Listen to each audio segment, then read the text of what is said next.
Baik, bismillahirrahmanirrahim. Assalamualaikum warahmatullahi wabarakatuh. Pada kesempatan kali ini, saya akan menyampaikan materi bab 4 tentang beriman kepada malaikat.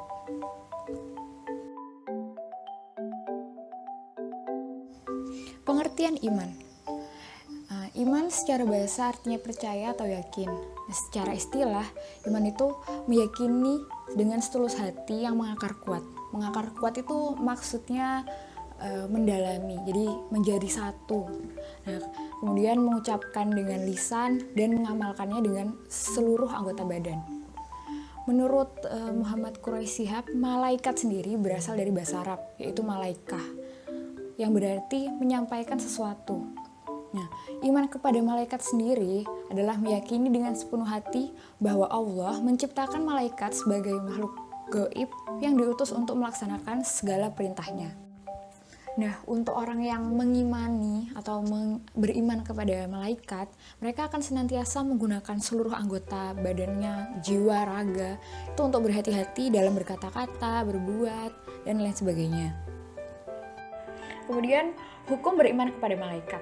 Beriman kepada malaikat hukumnya adalah wajib, fardu ain.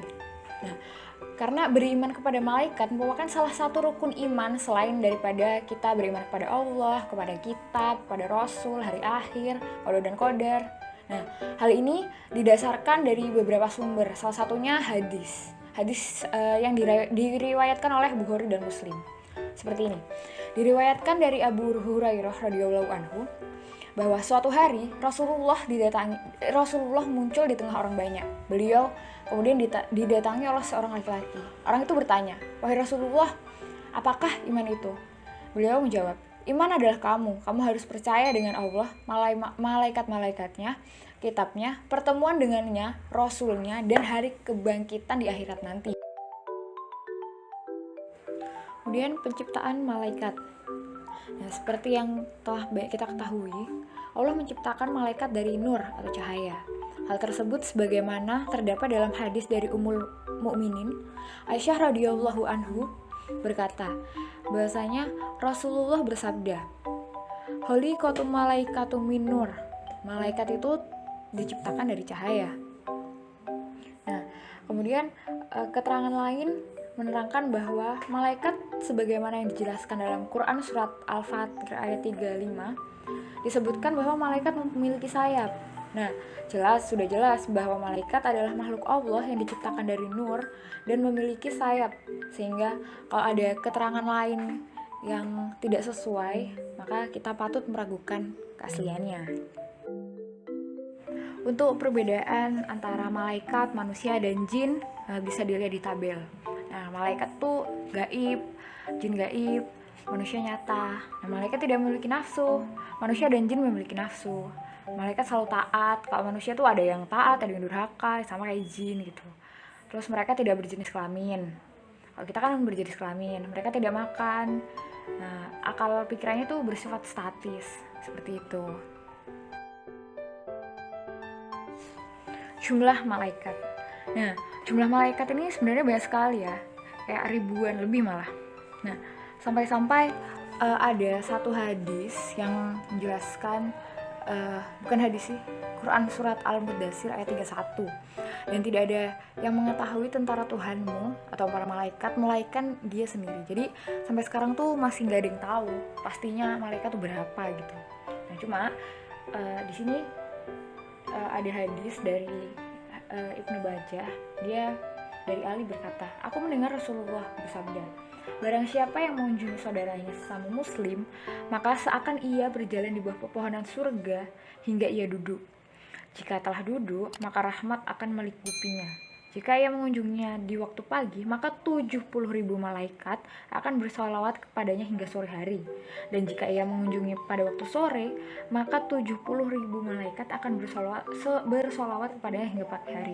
Nah, bisa dibayangkan sendiri, itu ada berapa banyak malaikat. Cuma yang wajib kita imani sebagai istilahnya tuh kayak koordinatornya gitu, itu ada 10. 10 malaikat yang wajib kita imani. Yang pertama, ada malaikat Jibril. Malaikat Jibril dikenal sebagai penghulu malaikat yang namanya disebut 3 kali dalam Al-Quran. Nah, malaikat Jibril juga punya julukan atau nama lain, yaitu Ruh Al-Amin dan Ruh Al-Qudus. Nah, tugas utamanya itu menyampaikan wahyu kepada Nabi dan Rasulnya. Malaikat Jibril juga yang menyampaikan berita kelahiran Nabi Isa kepada ibunya Maryam. Lalu ada malaikat Mikail yang tugasnya mengatur segala urusan makhluk Allah, termasuk mengatur rezeki utama bagi manusia. Nah, malaikat Mikail ini juga yang menurunkan air, hujan, petir, tumbuh-tumbuhan, hewan, dan lain-lain. Malaikat Israel bertugas mencabut nyawa semua makhluk termasuk dirinya sendiri. Ia juga termasuk dalam keempat malaikat utama bersama dengan malaikat Jibril, Mikail, dan Israfil. Malaikat Israel diberi keistimewaan oleh Allah, yakni dapat menjangkau dengan mudah dari ujung barat hingga ujung timur. Nah, ini nih malaikat yang paling terkenal ya. Malaikat Raqib dan malaikat Atid. Malaikat Raqib bertugas untuk mencatat amal baik manusia semasa hidup. Kebalikannya, malaikat Atid bertugas untuk mencatat segala amal keburukan manusia semasa hidup. Nah, dari catatan keduanya nih, gak ada satupun kebaikan atau keburukan, walaupun itu sebesar biji zarah, yang luput dari catatan keduanya. Jadi semuanya itu dicatat gitu. Jadi baik itu perbuatan. Yang ketiga ada malaikat Israfil. Nah, malaikat Israfil ini tugasnya meniup sangkakala nanti waktu hari kiamat atau hari akhir. Nah, buat kalian yang tanya, sekarang kan belum kiamat Bu, terus malaikat Israfil ngapain? Nah, malaikat Israfil tugasnya juga mengayomi seluruh makhluk yang ada di bumi. Nah, selain itu malaikat Israfil ini terkenal dengan ketaatannya. Jadi malaikat Israfil itu ya taat. Kemudian ada malaikat Munkar dan Nakir. Mereka berdua bertugas menanyai manusia di alam kubur setelah mereka meninggal.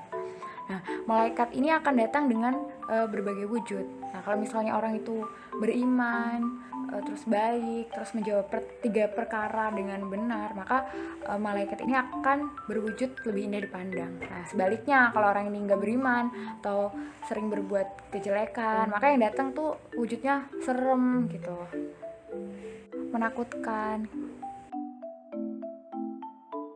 Selanjutnya malaikat Ridwan. Malaikat Ridwan bertugas menjaga dan mengawasi surga serta menyambut semua hamba Allah yang akan masuk ke dalamnya. Nah, malaikat Ridwan ini sangat ramah, menyambut dan mempersilahkan orang yang akan masuk ke dalam surga. Kebalikannya sama malaikat Malik. Semoga kita nggak ketemu ya sama malaikat Malik. Malaikat Malik memiliki tugas untuk menjaga pintu neraka. Malaikat Malik ini disebutkan memiliki wujud yang sangat menyeramkan, bahkan sampai api neraka pun takut kepadanya.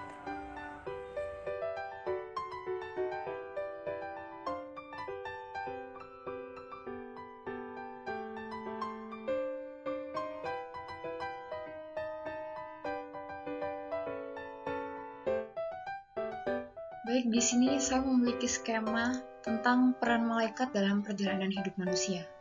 Nah, tolong diperhatikan karena nanti saya akan memberikan tugas seperti ini. Baik, yang pertama di sini ada ilustrasi seorang pasangan muda yang anggapannya ini sedang hamil gitu. Nah, pada saat usia kehamilan dari ibu ini udah masuk 4 bulan, maka di situ ada peranan Jibril, malaikat Jibril untuk memberikan roh kepada janin tersebut. Kemudian ketika manusia itu udah lahir dan udah besar, maka malaikat Mikail lah yang berperan untuk memberikan rezeki, serta malaikat Raqib dan Atid juga mencatat amal buruk dan amal baik dari manusia ini sampai dia dewasa.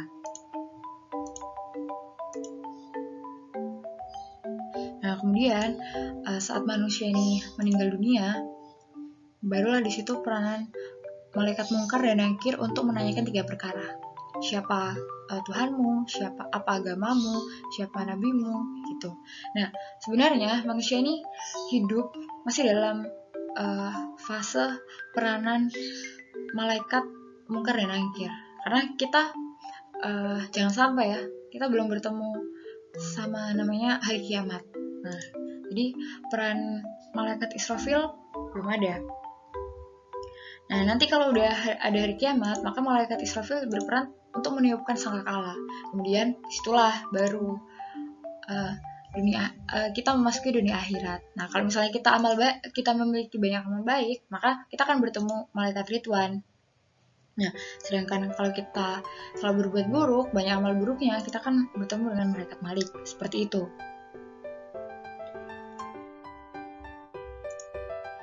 Fungsi memahami iman kepada malaikat. Nah, dari pembelajaran tadi, ada beberapa manfaat atau fungsi yang kita dapatkan. Salah satunya meningkatkan kesadaran dan pemahaman mengenai keagungan Allah. Jadi kita lebih paham, ya Allah nih ternyata agung ya, besar ya, seperti itu. Kemudian bertambahnya keimanan terhadap wahyu Allah, senantiasa lebih istiqomah dalam beribadah. Termotivasi untuk selalu mengevaluasi diri, memperbaiki diri. Oh iya, saya ini dicatat ya sama malaikat Rokib, saya dicatat ya sama malaikat Atid. Saya takut nih nanti kalau amal buruknya lebih banyak, saya masuk neraka. Jadi seperti itu. Kemudian karena kayak gitu, senantiasa berhati-hati dalam setiap ucapan dan perbuatan. Nah, kehati-hatian ini akan memberi dampak baik bagi diri sendiri maupun orang lain gitu.